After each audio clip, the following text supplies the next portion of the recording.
मोठू चली जीवी एटिक मु निज इच्छा आसी नथिली। बापा मते तो भल मद बुझा पठे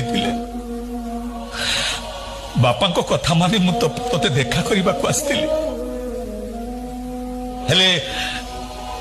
आज तो स्त्री मते चरित्रहीन कहला मो पर को हाथ उठेदेला आ तू भी मते धक्का मारिलु